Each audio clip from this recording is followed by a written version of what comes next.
CT scan, MRI, ultrasound, blood test, bed scan இந்த மாதிரி பல வகையான டெஸ்ட்கள்ல கேன்சருக்கான அறிகுறிகள் இருக்கும்போது எந்த டெஸ்ட் பண்ணா கேன்சரை கண்டுபிடிக்க முடியும் அப்படிங்கிறத பத்தி முழுசா தெரிஞ்சுக்க இந்த வீடியோவோட கடைசி வரைக்கும் பாருங்க. வணக்கம் நண்பர்களே, நான் உங்கள் மருத்துவர் அருவன், உங்கள் நலவாழ்வுக்கான வந்துட்டேன். பல சென்ற வீடியோ பதிவுகளை நம்ம கேன்சரனுடைய அறிகுறிகள் என்னென்ன அப்படிங்கறத பத்தி பார்த்தோம். ஸோ இந்த வீடியோ பதிவில் கேன்சரை கண்டுபிடிக்கிறதுக்கான என்னென்ன டெஸ்ட் இருக்கு அப்படிங்கிறத பத்தி நம்ம பார்க்கலாம். சரிங்களா? ஃபர்ஸ்ட் வந்து நம்ம பிளட் டெஸ்ட்ல இருந்து ஆரம்பிப்போம். பிளட் டெஸ்ட்ல வந்து பாத்தீங்கன்னா கம்ப்ளீட் பிளட் கவுண்ட். இதுல வந்து பாத்தீங்கன்னா எஸ்பெஷலா பிளட் கேன்சர்ஸ்ல ஏதாவது அப்நார்மாலிட்டி இருந்தா வந்து நம்ம கண்டிப்பா தெரிஞ்சுக்கலாம். இப்போ டபிள்யூபிசி ஆர்பிசி அதிகமா இருக்குன்னா பாலிசைத்தீமியா இருக்கலாம். இப்போ டபிள்யூபிசி அதிகமா இருக்கும்போது பாத்தீங்கன்னா லுக்கிமியா, லிம்போமா இந்த மாதிரி இருக்கலாம். ஸோ அது மட்டும் இல்லாம பிளட் டெஸ்ட்ல அதர் காமனான blood test like renal function test, liver function test. இப்போ மல்டிபிள் மைலோமால வந்து பார்த்தீங்கன்னா கேஸ் நெஃப்ரோபதியில் இருந்துச்சுன்னா ரீனல் ஃபங்க்ஷன் டெஸ்ட், கிட்னி வந்து டேமேஜ் இருக்கும். இப்போ வந்து பேன்க்ரியாஸ் டியூமர்ல வந்து பார்த்தீங்கன்னா அதில் வந்து இல்லை லிவர் மெட்டஸ்டாசிஸ் இல்லை லிவர் கேன்சர்லாம் வந்து பார்த்தீங்கன்னா லிவர் ஃபங்க்ஷன் டெஸ்ட் வந்து டீரேஞ்சாக இருக்கும். ஸோ அந்த மாதிரி ஜென்ரல் டெஸ்ட்லையும் நம்ம பல வகையான விஷயங்கள் தெரிஞ்சுக்கலாம். ஸோ அது மட்டும் இல்லாமல் கேன்சருக்கான ஸ்பெசிஃபிக்கான டெஸ்ட் அடுத்தது பார்த்தீங்க அப்படின்னா கேன்சருக்கான மார்க்கர்ஸ். ஒவ்வொரு கேன்சருக்கும் ஸ்பெசிஃபிக்கான மார்க்கர்ஸ் இருக்கும். ஃபார் எக்ஸாம்பிள், இப்போ ஒருத்தவங்களுக்கு வந்து ஓவரியில் ஒரு கட்டி இருக்கு அப்படின்னா அது நார்மலாக பினைனான கட்டியாகவும் இருக்கலாம், கேன்சர் கட்டியாகவும் இருக்கலாம். அதில் வந்து பார்த்தீங்கன்னா கேன்சருங்கும் போது அந்த கேன்சர் செல்கள் ஸ்பெசிஃபிக்கான ஒரு பொருளை வந்து ரத்தத்தில் வந்து செக்ரேட் பண்ணும். ஸோ அதுதான் வந்து நம்ம மார்க்கர், அதுதான் நம்ம டியூமர் மார்க்கர்னு சொல்கிறோம். ஸோ அது மாதிரி பார்த்தீங்கன்னா பிஎஸ்சிங்கிறது prostate specific antigen, CA-125 ovarian cancer, இது மாதிரி பல வகையான மார்க்கர்ஸ் இருக்கு. ஸோ அந்த மார்க்கர்ஸை வந்து நம்ம டெஸ்ட் பண்ணி பார்க்கும்போது அது நார்மல் கட்டியா இல்லை கேன்சர் கட்டியா அப்படிங்கிறத நம்ம தெரிஞ்சுக்கலாம். சரிங்களா? ஸோ அதே மாதிரி யூரின் டெஸ்ட் வந்து யூரினரி ட்ராக்ல இருக்கக்கூடிய சில கேன்சர் கண்டுபிடிக்க உதவியாகும். இப்போ ஸ்பெஷல் டெஸ்ட் வந்து டிஎன்ஏல வந்து கண்டுபிடிக்கிறதுக்காகவும் genetic test. For example breast cancer இருக்குன்னா BRCA1-2 மியூட்டேஷன் இருக்கா அப்படின்னு பார்க்கறது. ஸோ இது எல்லாத்தையும் வந்து இப்போ என்ன சொல்றாங்க அப்படின்னு பார்த்தீங்கன்னா இந்த மாதிரி ஜெனட்டிக் டெஸ்ட், சில வகையான ஜெனட்டிக் டெஸ்ட்லாம் என்ன சொல்றாங்க பார்த்தீங்கன்னா லிக்விட் பயாப்சி, பிளட்லேயே வந்து உங்களுக்கு கேன்சருக்கான செல்ஸ் இருக்கா அப்படிங்கிறத பார்க்கறதுக்கான தன்மையோட நிறைய விஷயங்கள் கண்டுபிடிச்சிட்டு இருக்காங்க. ஸோ பட் ஆனால் நம்ம பேசிக்காக தெரிஞ்சது காமன் பிளட் டெஸ்ட் வந்து எடுப்பாங்க. அதுக்கப்புறம் இமேஜிங்கில் வந்து பார்த்தீங்கன்னா எக்ஸ்ரேல வந்து யூஸ்வலாக கேன்சர் ட்ரீட்மெண்ட் வந்து எக்ஸ்ரேவை டிபெண்ட் பண்ணி எந்த வகையான ட்ரீட்மெண்ட்டும் யூஸ்வலாக அவங்க பண்ண மாட்டாங்க. ஸோ தட் இஸ் லைக் ஸ்க்ரீனிங்காக மேபி யூஸ் பண்ணிக்கலாம். அடுத்து வந்து பார்த்தீங்கன்னா அல்ட்ராசவுண்ட், எஸ்பெஷலாக பிரெஸ்ட், அப்டமன், பெல்விஸ் இந்த மாதிரி சைட்டில் வந்து ஃபஸ்ட்டாக ஏதோ உங்களுக்கு கட்டி இருக்குது அப்படின்னு பார்த்தீங்கன்னா அல்ட்ராசவுண்ட் பார்ப்பாங்க. அப்போ அல்ட்ராசவுண்டில் உங்களுக்கு ஏதாவது பிரச்சனை இருக்கும், either CT scan or MRI. Oral கேன்சருக்குலாம் சில டைம் சிடி ஸ்கேன் பண்ணுவாங்க.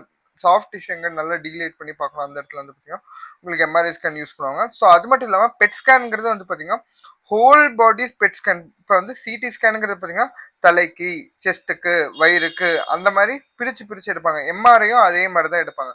பட் ஆனால் பெட் ஸ்கேனுங்கிறது பார்த்தீங்கன்னாலே இது ஹோல் பாடி பெட் ஸ்கேன்.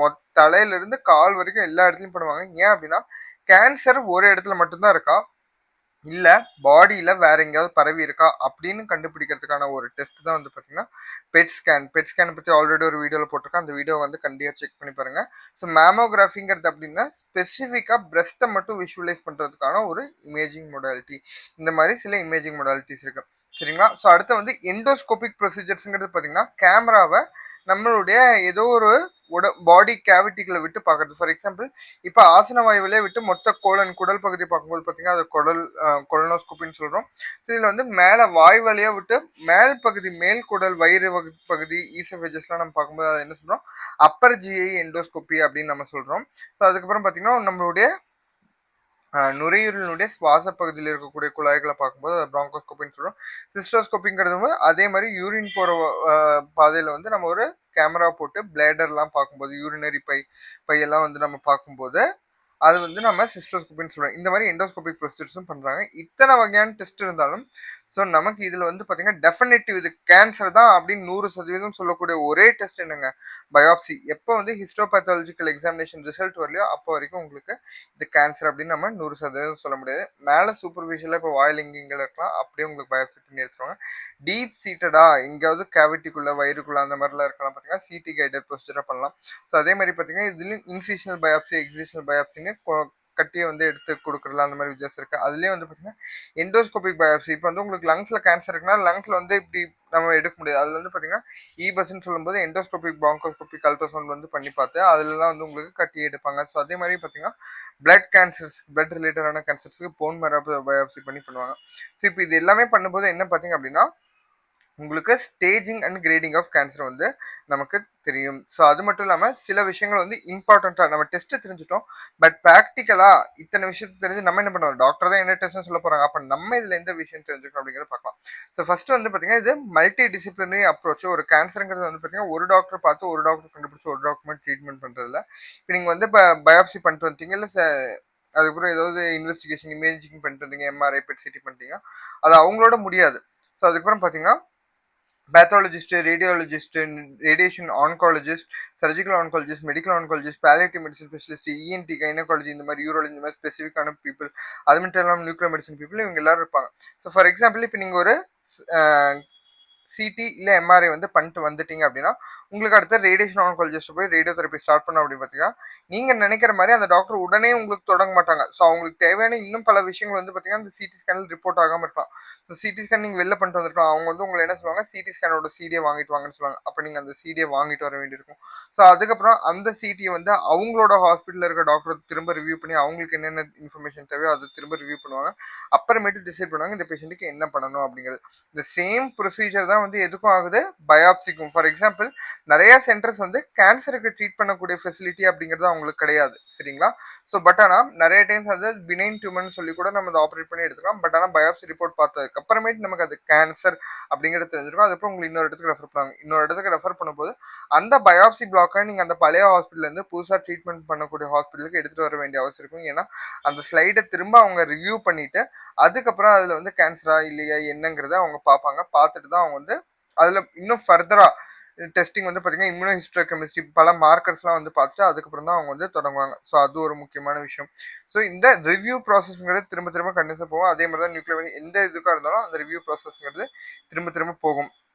அது ஒரு விஷயங்களா. அடுத்தது சிம்டம் வந்துருச்சு. நான் ஃபர்ஸ்ட் வந்து நம்ம என்ன பார்த்தோம், ஸ்கிரீனிங் பார்த்தோம். ஸ்கிரீனிங்கிறது என்ன, சிம்டம் இல்லாததுக்கு முன்னாடியே அந்த நோயை டயக்னோஸ் பண்றது. சிம்டம் வரும்போது பார்த்தீங்கன்னா மோஸ்ட் ஆஃப் த கேன்சர்ஸ் ஏசிம்டமேட்டிக்கா இருக்கும். சிம்டம் வந்த உடனே உங்களுக்கு ஆல்ரெடி நம்ம அட்வான்ஸ் ஸ்டேஜ் 2 தாண்டி ஸ்டேஜ் 3 ஸ்டேஜ் 4 அந்த மாதிரி இருக்கிறதுக்கு ஆல்ரெடி வாய்ப்பு இருக்கு. ஸோ இதில் நான் இப்போ ஒரு கவர்மெண்ட் செட்டப்ல வந்து ஒர்க் பண்றேங்க. சென்ட்ரல் கவர்மெண்ட் இன்டியூஸ் இந்தியாவிலே லார்ஜஸ்ட் சென்ட்ரல் கவர்மெண்ட் ஹாஸ்பிட்டல் வந்து நான் ஒர்க் பண்ணிருக்கேன். ஓகேங்களா?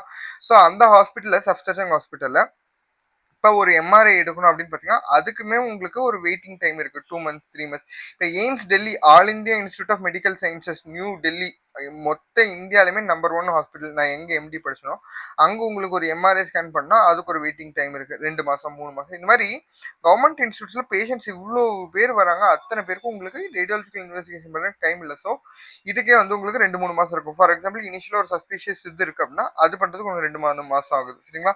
அந்த 3 மாதம் வெயிட்டிங் டைம் கிடைச்சா அதுக்கப்புறம் நீங்கள் ஏதோ ஒரு ஃபிசிஷியன் பார்த்தீங்க, அதுக்கப்புறம் சரி இதில் பயாப்சி எடுத்து பயாப்சி தானே உங்களுக்கு சொன்னால் அதுதான் வந்து கன்ஃபர்மேஷன் மெத்தட்னு சொல்லி அதை எடுக்கும்போது பார்த்தீங்கன்னா அதுக்கு திரும்ப ஒரு டேட் கொடுப்பாங்க. அது வந்து சூப்பர்ஃபிஷியலாக இருந்தே எடுத்துடுறாங்க. இல்லாட்டி அது இன்டர்வென்ஷனல் ரேடியாலஜிஸ்ட்னு ஒருத்தங்க இருப்பாங்க, அவங்க வந்து பண்ணணும் பார்த்தீங்கன்னா அவங்க 1 வாரம் கழிச்சுவாங்க, 2 வாரம் கழிச்சுவாங்க, 1 மாதம் கழிச்சு அவங்க ஒரு டேட் தராங்கன்னா அதுக்கப்புறம் அந்த டேட்டில் போகிறீங்க. அதுக்கப்புறம் பயாப்சி ரிப்போர்ட் ஜென்ரலாகவே வரதுக்கு 7 to 10 நாள் ஆகும், சரிங்களா? ஸோ அதில் வந்து நிறைய டைம்ஸ் வந்து பார்த்தீங்கன்னா பயாப்சி திரும்ப ரிப்பீட் பண்ண வேண்டிய அவசியம் இருக்கலாம். அந்த பயாப்சி திரும்ப மறுபடியும் அந்த மாதிரி அந்த ரிப்போர்ட்ஸு பிளாக்ஸு ரிவ்யூ இந்த மாதிரி பல விஷயங்கள் உங்களுக்கு மாறி மாறி அதிலே நடந்துட்டு இருக்கும். ஸோ இந்த மாதிரி நீங்கள் ரொம்ப அசால்ட்டாக இருந்தீங்க அப்படின்னா கேன்சர் சிம்டம் ஆரம்பிச்சிச்சு, நீங்கள் அதுக்கப்புறம் டைம் வேஸ்ட் பண்ணாமல் இமீடியட்டாக டாக்டர்கிட்ட போயிட்டீங்க அப்படின்னாலும் இந்த மாதிரி செட்டப்பில் வந்து உங்களுக்கு பார்த்தீங்கன்னா இது ப்ரொலாங்டு டைம் வந்து ஆகிறதுக்கான வாய்ப்பு இருக்குது. இந்த உங்களுக்கு அதாவது சிம்டம் ஆரம்பிச்சதுலேருந்து டெஸ்ட் பண்ண ஆரம்பிச்சு இது கேன்சர் தான் அப்படின்னு 100% உறுதியாகி அதுக்கப்புறம் ட்ரீட்மெண்ட் ஸ்டார்ட் ஆகிறதுக்கே வந்து உங்களுக்கு பார்த்தீங்கன்னா 3 to 6 மாதம் இல்லை அதுக்கு மேலே கூட ஆகிறதுக்கான வாய்ப்பு இருக்குது. ஸோ இந்த டைமை நீங்கள் சேவ் பண்ண வேண்டியது ரொம்ப ரொம்ப ரொம்ப ரொம்ப அவசியமான விஷயம். ஏன்னா இந்த டைம் கேன்சர்னு தெரிஞ்ச கேன்சருங்கிறது அது வளர்ந்துட்டே இருக்கு. நீங்கள் உங்கள் பாடியில் தெரிஞ்சோ தெரியாமல் அது வளர்ந்துட்டே இருக்கு. இந்த டைமில் நீங்கள் எவ்வளோக்கு சீக்கிரமாக நீங்கள் ஸ்டார்ட் பண்ணுறீங்களோ அவ்வளோக்கு இம்பார்ட்டன்டானது. ஸோ அதுக்கு நீங்கள் எவ்வளோ ஓடி அவசர அவசரமாக பண்ணி நீங்கள் எல்லா ரிப்போர்ட்ஸையும் கொண்டு வரீங்க அப்படிங்கிறது ரொம்ப முக்கியமான இருக்குது. ப்ரைவேட்டாக இருந்தால் சொல்லவே தேவையில்ல, அவங்க ஹெட் டு டோ நீங்கள் போன ஒரே நாளே எல்லா டெஸ்ட்டையும் பண்ணி விட்டு அப்புறம் அடுத்த நாளே உங்களுக்கு ட்ரீட்மெண்ட்டை ஸ்டார்ட் பண்ணிடுவாங்க, அது வேறு விஷயம். ஸோ இது ஒரு முக்கியமான விஷயம். அதுக்கப்புறம் பார்த்தீங்கன்னா பல இடத்துல இங்க இந்த மாதிரி சப்தர்ஜங், எய்ம்ஸ் டெல்லி இந்த மாதிரி ஹாஸ்பிட்டல்ஸ் நாங்க பர்சனலா ஒர்க் பண்ணிக்க அதனால சொல்றேன். ஸோ அதனால வந்து பாத்தீங்கன்னா அதுல உங்களுக்கு ரேடியோ தெரப்பி கிடைக்கிறதுக்கு அது ஸ்லாட் கிடைக்கிறதுக்கே வந்து பாத்தீங்கன்னா 6 மாசம் கழிச்சு ஸ்லாட் கிடைக்கும், இல்ல 2 மாசம் 1 மாசம் இந்த மாதிரி கழிச்சு டிலேட் ஸ்லாட்ஸ் கிடைக்கும்.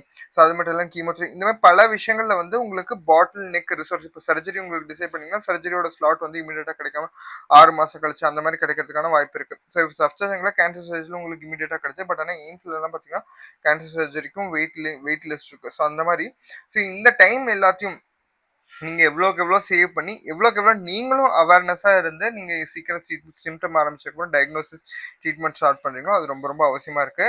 ஸோ அதுல வந்து நீங்க ஃப்ரஸ்ட்ரேட் ஆக அவசியம் அவசியம் கிடையாது. ஃபர்ஸ்ட் வந்து உங்களுக்கு பாத்தீங்கன்னா இப்போ உங்களுக்கு ஒரு வாயில ஒரு கேன்சர் இருக்கு அப்படின்னு பாத்தீங்கன்னா ஃபர்ஸ்ட் இஎன்டி பயாப்சி எடுப்பாங்க, அதுக்கப்புறம் பாத்தீங்கன்னா உங்களுக்கு ரேடியேஷன் ஆன்காலஜில அனுப்புவாங்க, அதுக்கப்புறம் பாத்தீங்கன்னா உங்களுக்கு சர்ஜிக்கல் ஆன்காலஜி அனுப்புவாங்க, அதுக்கப்புறம் மெடிக்கல் ஆன்காலஜி அனுப்புவாங்க, அப்புறம் உங்களுக்கு பெயின் இருக்கு அப்படின்னு சொன்னீங்க பெயின் அண்ட் பாலியேட்டிவ் மெடிசன் அனுப்புவாங்க, அதுக்கப்புறம் இங்க அங்க அப்படின்னு சொல்லி அப்புறம் பேத்தாலஜிஸ்ட் பாக் ரிவ்யூ பண்ண அப்புறம் சிடி எடுத்துருவாங்க.